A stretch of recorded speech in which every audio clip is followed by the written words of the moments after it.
سڵاتان لەوێ بەڕێزان بەخێر بێن بۆ تاقیکردنەوەی سیدوو تست 32 پرسیاری یەکەم. British values and principles are based on history and tradition and are protected by law, custom and expectations.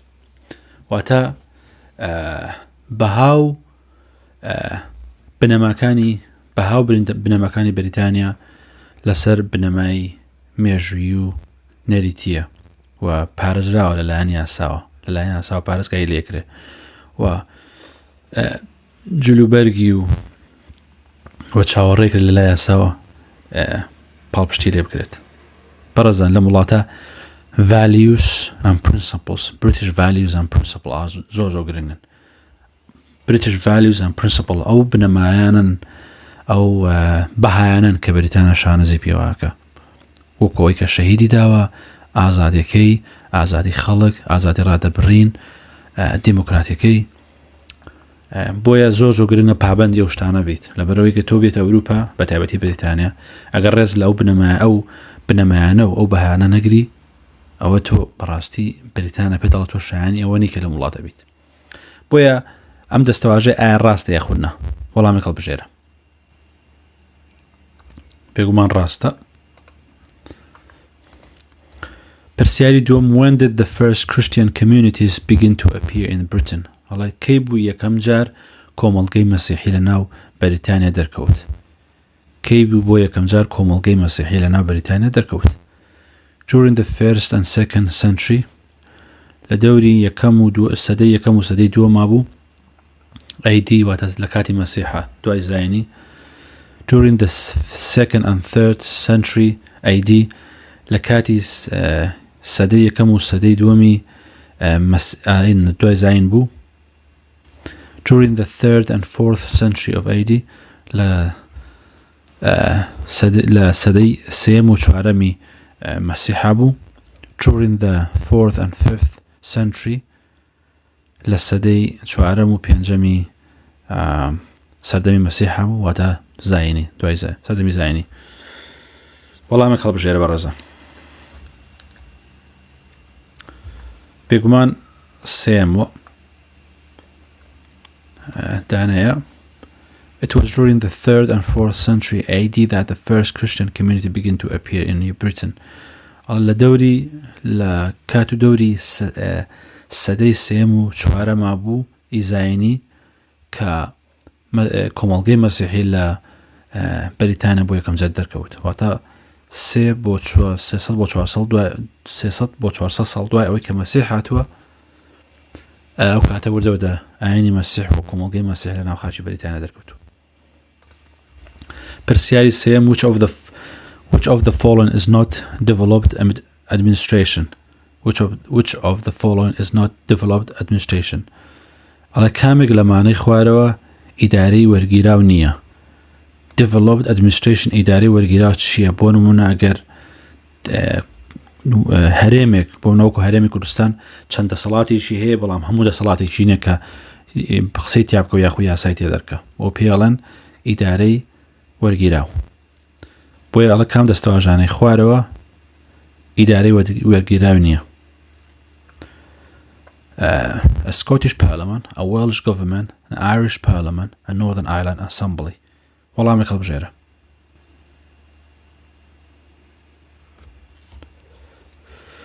بێگومان سێم دانەیە. There are 3 developed administrations in the UK. This include Welsh Government, the Scottish Government and the Northern Ireland Assembly. ئەڵێ سێ ئیداری وەرگیراو هەیە لە شانشینی یەکگرتووە. سێ ئیداری وەرگیراو هەیە لە شانشینی یەکگرتووە. ئەمانەش حکومەتی وەڵشە، حکومەتی the Scottish Parliament پەرلەمانی سکۆتلەندایە و هەروەها پەرلەمانی ئایلەندای باکوورە. بەڕێزان ئەو بڕیاری سەرەکی و هەموو بڕیارێکی شانشینی یەکگرتوو لەلایەن پەرلەمانی بەریتانیاوە درێ لە لەندەن کە حکومەتی ناوەندیە. بەڵام ئەم حکومەتانەی کە وڵاتانی تر بوون وەکو وێڵش و سکۆتلەند و ئایلەندای باکوور ئەوانە تەنها هێنە دەسەڵاتیان بەدەستەوە، هەموو دەسەڵاتێکیان بەدەستەوە نییە. کە لێرە یاڵێ ئایریش پەرلەمان ئەمە بۆ یاڵێ ئەمە هین نییە لەبەرەوەی ئایرش پەیوەندی بە هینەوەی پەیوەندی بە ئایرلەندە باکوور باشوورەوە هەیە ئەو بەشی کە ئازادە. پرسیاری چوارەم Who built a wall in north of England to keep out the pigs and sister of the Scottish people؟ ئەڵێ چێ بوو دیوارێکی دروست کرد بە درێژایی باکووری ئینگلند بۆ ئەوەی باو باپیرانی سکۆتیەکان دەرکە کە پێیانەوت پیکت بۆ ئەوەی باو باپیر ئەنسستە واتە باپیران یاخو باوان بۆی باو باپیرانی سکۆتیەکان دەرکە دیوارێکیان دروست کرد لە نێوان سکۆتلەندا و ئینگلەندە. شێ بۆ دیوارەی دروست کرد؟ Emperor Claudius, Napoleon, Emperor Hadrian, Julius Caesar. وەڵامێک هەڵبژێرە.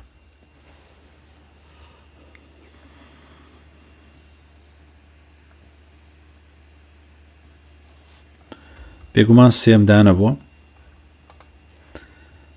Areas of what is now Scotland were never conquered by the Romans. ئەو شوێنەی کە ئێستا پێیاڵن سکۆتلەند هەرگیز داگیر نەکرا لەلایەن ڕۆمەکانەوە. And the Emperor Hadrian built a wall in the north of England to keep the Picts ancestor of the Scottish people. بۆیە ئیمپراتۆری هادریان دیوارێکی زۆر گەورەی دروست کرد و درێژی دروست کرد لە باکووری ئینگلند بۆ ئەوەی باو باپیرانی سکۆتلەندەکان دەرکە لەو ناوچەیە یاخود ڕێگریان لێ بکەلەوەی کە بێن پەلاماری ئیمپراتۆرەکە بە ئیمپراتۆری ڕۆم. بۆیە ڕۆم قەت نەیتوانیوە هین سکۆتیەکان داگیر کۆ بیان شکێنە. سکۆتیەکان زۆر بەهێز بوون لە ڕوانگەی جەنگەوە. پرسیاری پێنجەم Who looks after Edinburgh Castle؟ ئەڵێ چێ ئاگای لە قەڵای ئیدنبەرۆیە یاخود چاودێری قەڵای ئیدنبەرۆکە وەکو پاراستنی؟ Historic Environment Scotland, SEPA, the Scottish Parliament, the National Trust. وەڵامێک هەڵبژێرە. یەکەم دانەیە بێگومان Edinburgh Castle is dominant feature of the skyline in Edinburgh. ئەڵێ قەڵای ئیدنبرە قەڵایەکی زۆر بەرز و بەسەر هەموو شارەکە ئازاڵە لە ئیدنبرە. Scotland, it has a long history dating back to early Middle Age. واتە مێژووکەیە گەڕێتەوە بۆ ڕۆژەکانی یاخود بۆ مێژووکەی گەڕێتەوە بۆ سەدەی ناوەڕاست. It is looked after by Historic Environment Scotland. واتە لەلایەن ڕێکخراوی Historic Environment Scotland واتە ئەمە نای ڕێکخراوەکە Historic Environment واتە ژینگەی مێژووی سکۆتلەند ئەمە نای ڕێکخراوەکە چاودێری و قەڵایە کرێ بۆ پاراستنی کە قەڵایەکە زۆر بەناوبانگە و هەر کەسێک چوو بە سکۆتلەند ئەو قەڵای بێگومان بینیوە لە ئیدنبرە لە ناوەڕاستی شاری ئیدنبرە. پرسیاری شەشەم Each MP represents a parliamentary constituency which is a small area of the country.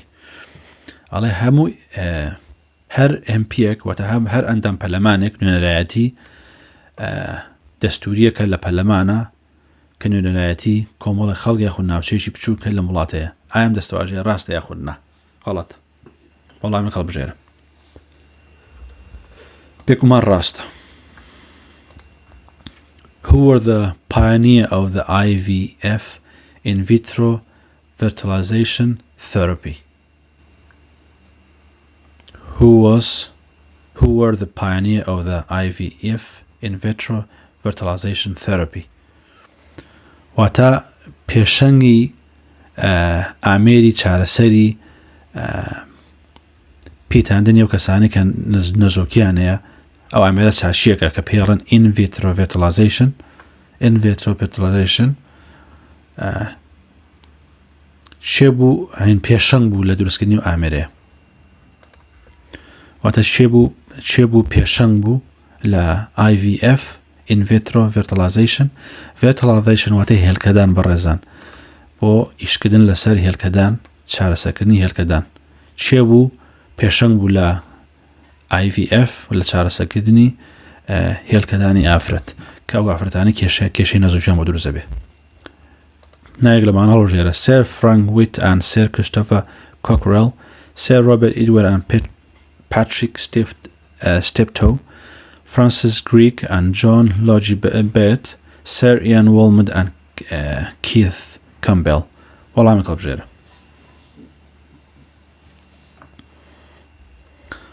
دووەم دانەیە چارەسەری پیتاندنی هێلکەدانی ئافرەت کە ئینفرتیلیتیەکە بەڵام ئەو چارەسەری کە دۆزیانە بە ناوی IVF-ەوە لەلایەن هینێک بوو لەلایەن زانایشی یاخود ئەم چارەسەر دۆزرایەوە بۆ چارەسەرکردنی نەزۆشی لە بەریتانیا لەلایەن زانای ڤیزۆلۆژیەوە سێر ڕۆبێرت ئیدوەرد ساڵی 1925 و جینیۆکۆلۆجیست پاتریک ستیڤن جینیۆکۆلۆجیستە پزیشکی ئافرەتان پاتریک سکۆپل لە ساڵی 1938 و the world's first test tube baby was born in Oldham, Lancashire. واتە یەکەم مناڵی کەوەی لە خۆمان پێڵم بلووری لێرەوەیە مناڵی بلووریە یەکەم مناڵی بلووری لەدایک بوو لە شاری ئۆتهام لانکەشێر لە ساڵی 1970 کە بەم نزیکانە گەشتۆ بۆ خۆمان هەرچەند هەمووی لەوانێت 15 ساڵ بێگەشت بێ 20 ساڵ هەری زۆرە گەشت بێ بە خۆمان بەڵام ئەمان دایانەکان کردو لە ساڵی 1976 کە بۆ پیتاندنی و چارەسەرکردنی ئافرەتانی کە نەوزەشیان هەیە لەلایەن ئەم دوو کەسەوە بوو. پرسیاری هەشتم Who led the establishment of the National Health System ئەوەی کە خۆمان پێڵێن NHS لە ساڵی 1948 نایەک لەمانە هەڵبژێرە چێ بوو ڕێبەراتی دامەزراندنی سیستەمی تەندروستی نیشتیمانی کرد کە پێڵێن NHS لە ساڵی 1948 ئانیرن نیەن بیڤن هارۆڵد ماکمیلن کەلمن ئەتڵ ویلیام بێڤریج وەڵامێک هەڵبژێرە یەکەم دانە بوو In 1948, Anwiran Ninbaven, the Minister for Health, led the establishment of the National Health Service (NHS), which guarantee a minimum standard of health care for all, free at point of use. لساڵی 1948 ئەم بەڕێزە کە وەزیری تەندروستی بووە ڕێبەراتی دامەزراندنی تەندروستی نیشتیمانی ئەم وڵاتەی کردووە کە بەنای هێنێچێسەوەیە کە گەرنتی بدە کەمترین خزمەگوزاری تەندروستی پێشکەش بکرێت و چاودێری و کەسانە بکرێت بۆ هەموو کەسێک بە خۆڕایی خزمەگوزاری سەرەتایی بە خۆڕایی لە هەر شوێنێک بێت. پرسیاری نوێم Which of the following countries were granted their independence in 1947? Which of the following countries were granted their independence in 1947? Choose 3 answers.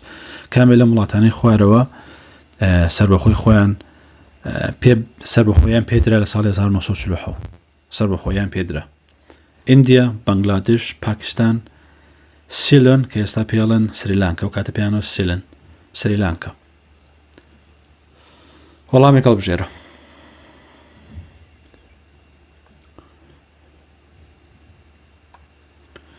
بێگومان 1 و 3 و 4 بوو. In 1947, independence was granted to 9 countries, including India, Pakistan, and Ceylon, now Sri Lanka. واتە لە ساڵی 1947 سەربەخۆیی درا بە 9 وڵات و ئەم وڵاتانەش لە ناو 9 وڵاتەیە بوون هیندستان و پاکستان و سریلانکا.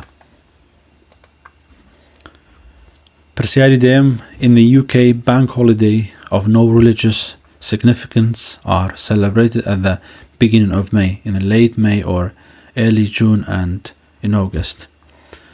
ئەڵێ لە بەریتانیا بانک هۆلیدەی یاخود پشووی ڕسمی ئاینی نەبێت، ئاینیش پەیوەندی بە ئاینەوە نەبێت، زۆرینەی یادەکرێتەوە یاخود بەڕێواچێت لە سەرەتای مانگی 5 بە زۆری و دوایی کۆتایی مانگی 5 و سەرەتای مانگی 6 و مانگی 8.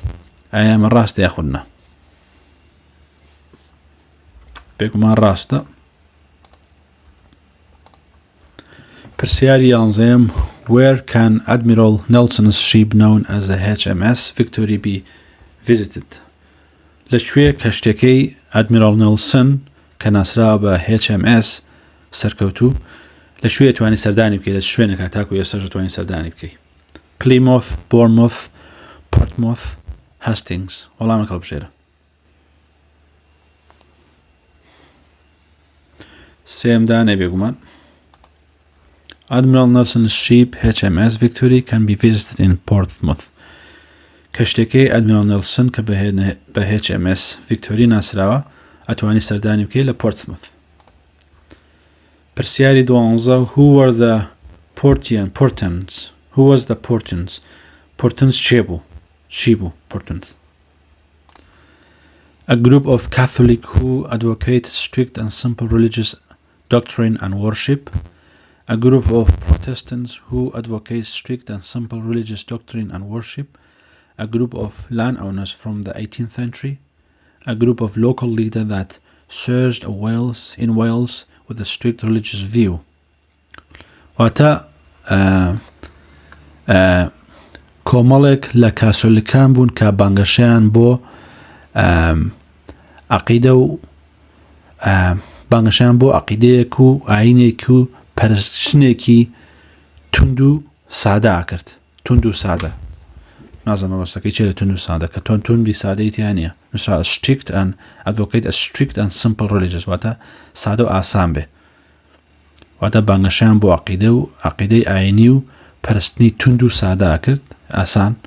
A group of Protestants who advocate a strict and simple religious doctrine and worship. بە هەمان شێوە کۆمەڵێک پرۆتەستەنت بوون، ئەمایانەڵە کاتۆلیک، ئەمایانڵە پرۆتەستەنت کە تو بیر و بەچوونی جیاوازە پرۆتەستەنت لە ناوچە ئینگلەندا بوو، ئەمە بەریتانیا بوو، ئەمە لە ڕۆمان وڵاتەکانی تر بوو. واتە کۆمەڵێک پرۆتەستەنت بوون کە بانگەشیان بۆ عەقیدەی ئاینی و پەرستنی تند و ئاسانە کرد.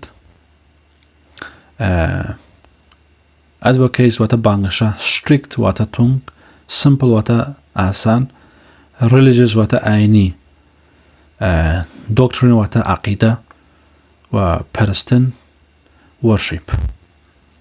A group of land owner from the 18th century. کۆمەڵە خەڵک بوون، کۆمەڵە خاوەن زەوی بوون لە سەدەکانی هەژدەیەمە. A group of local leaders that surged in Wales with a strict religious view.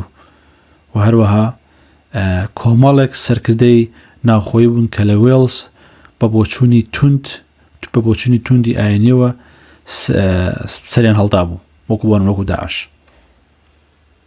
وەڵامێک لەوانە هەڵبژێرە پورتانس چێ بوون؟ لێکی لەوانە.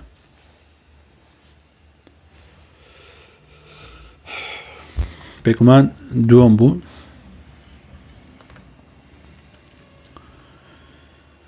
The Portons were a group of Protestants who advocate strict and simple religious doctrine and worship. واتە Portons کۆمەڵێک خەڵک بوون، کۆمەڵە خەڵکی پرۆتەستان بوون کە بانگەشیان بۆ عەقیدەی ئاینی و پەرستنی تند و ئاسانە کرد. They did not agree with the king's religious view. هاوڕا نەبوون لەگەڵ بیر و بۆچوونی ئاینی پاشا and dislike his reforms of Church of England. و حەزیان لێ نەبوو ناڕەزایان دەربڕی بەرامبەر ئەو گۆڕانکاری یاخود ئەو چاکسازی کە لە کڵێسەکان ئینگلەندایی کرد پاشا.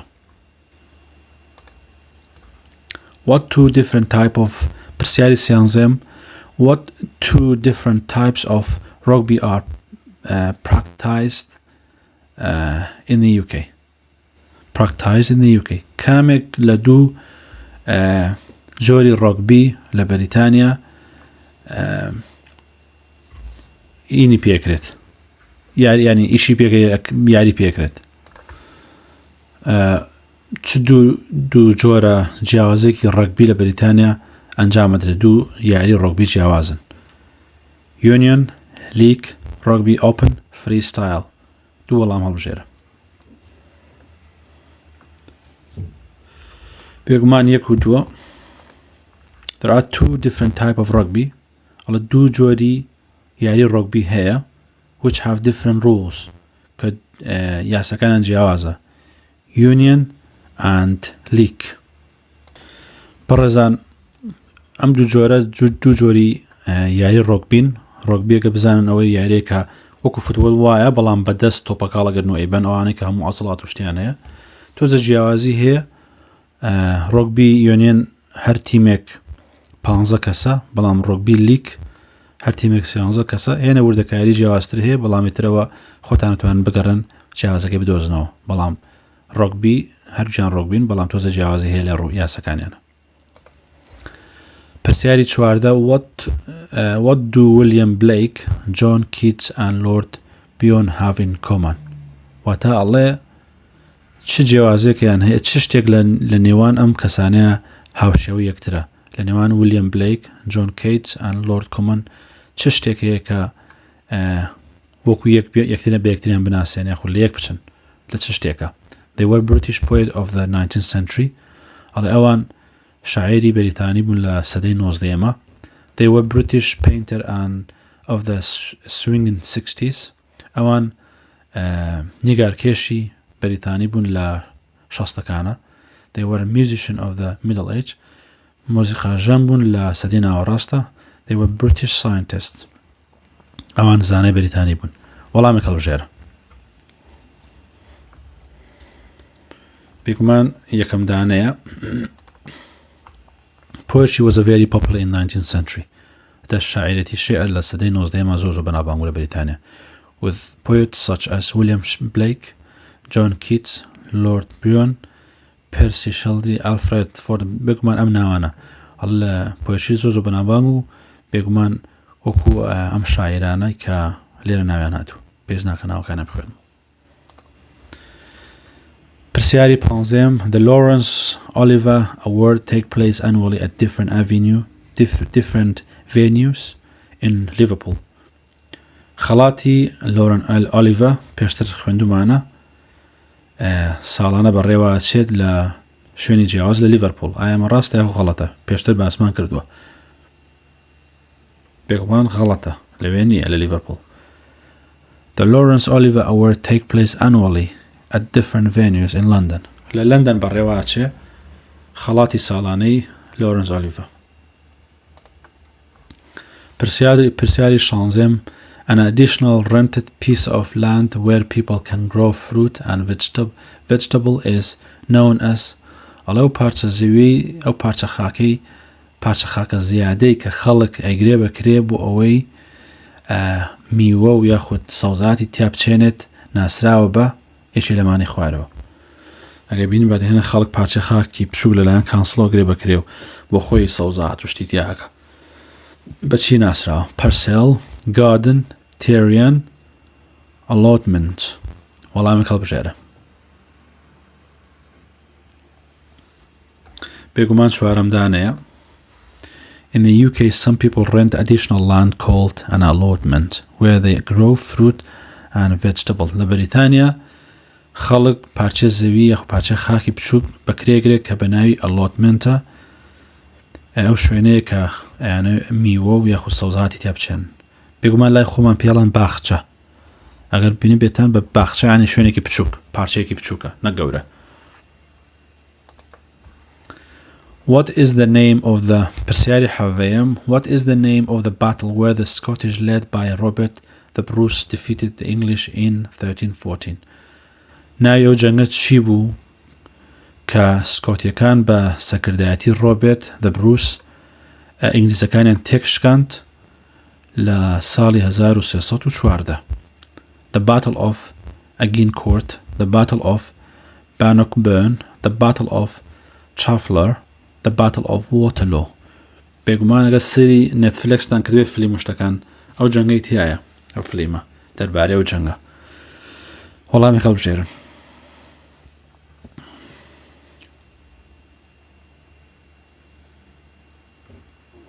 بێگومان دووەمدانەیە In 1314, the Scottish, led by Robert the Bruce, defeated the English at the Battle of Bannockburn. لسال 1314 سکۆتیەکان بە سەکردایەتی ڕۆبێرت دە بروس ئینگلیزەکانیان تێکشکان لە جەنگی at the Battle of Bannockburn لە جەنگی Bannockburn ناوی شوێنەکەی. Who took the English throne after the death of Henry VIII? هەڵە چێ تەختی پاشایەتی گرت بە دەست دوای مردنی هەنەری هەشتم؟ Elizabeth I, Edward VI, Queen Mary, James I. وەڵامی هەڵبژێرە. یعنی ئەلیزابسی یەکەم، ئیدوەردی شەشەم، کوین مێری، شای مێری، جیمسی یەکەم. وەڵامی هەڵبژێرە. ئێگومان دووەمدانێ Edward VI. Henry VIII was succeeded by his son Edward VI. هەنەری هەشتم لەلایەن کوڕەکەیەوە کە پێیان وت succeeded واتە جێگرەوەی بوو کوڕەکەی ئیدوارد کوڕی خۆی بوو، کوڕی هەنەری بوو، ئیدواردی شەشەم. پرسیاری 19 Carrying a weapon is a criminal offence unless it's for self-defense. هەڵگرتنی چەک تاوانە لە بەریتانیا مەگەر بۆ پاراستنی خۆت هەڵیگری. ئەمە ڕاستەم دەستەواژەیە خودنا. بێگومان غەڵەتە دووەمدانەیە It's criminal offence to carry a weapon of any kind. ئەڵێەوە تاوانە ئەگەر چەکی هەڵگیرێ ئیتر هەرجۆرە چەکێ بێ even it's for self-defense ئەگەر بۆ پاراستن لە خۆشت بێ هەر تاوانە. This includes a gun, a knife, anything that is made for or adapted a cause of injury. ئەگەر چەقۆ بێ دەماچە بێ هەر شتێک بێ کە بۆمبەستیەوەی کە بتوانێت کەسێک برینارکە و کەسێک ئازار بە ئەوە لەم وڵاتە بە تاوان هەژمارەکرێت. پرسیاری 20 Prohibition of thought, conscience and religion is one of the principles included in the European Convention of Human Rights. واتە قەدەغکردنی بیر و وجدان و ئاین یەکێکە لە بنەماکان کە لە ڕێکەوتنامەی ڕێکەوتنامە بوون پەیمانی ئەوروپیەکانی مافەکانی مرۆڤ هەیە. واتە قەدەغکردنی بیر و بۆچوونی کەسێک وجدان و ئاین یەکێکە لە بنەماکان کە لە پەیمانی ئەوروپا لە مافەکانی مرۆڤ هەیە. ئایا ئەمە ڕاستە یاخۆ غەڵەت؟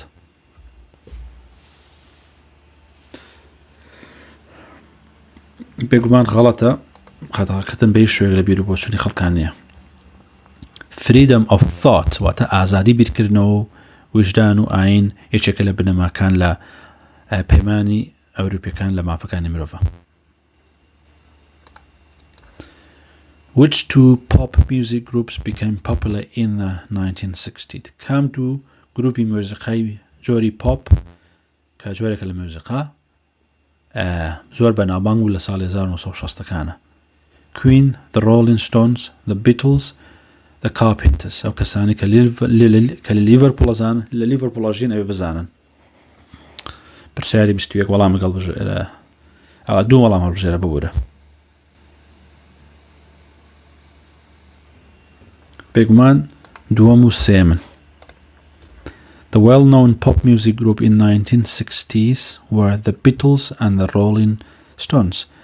ئەو ناسراوترین گروپی موسیقی پۆپ لە ساڵەکانی 1960 The Beatles بوو کە کۆمەڵە گەنج بوون هەتا ئێستاش بەناو بانگن و پەیکەریان هەیە لە لیڤەرپوڵ لە نزیک ئاوەکە لە نزیک کتێبخانەی لیڤەرپوڵ و Rolling Stones. The Rolling Stones ئەوانە گروپانێکی زۆر بەناو بانگ بوون لە 1960ەکانە. Which of the following words comes from the Viking language? کامێ لە موشانی خوارەوە لە زمانی ڤایکینەکانەوە هاتووە. وەڵامی هەڵبژێرە. Table, Scunthorpe, Pencil, Rabbit.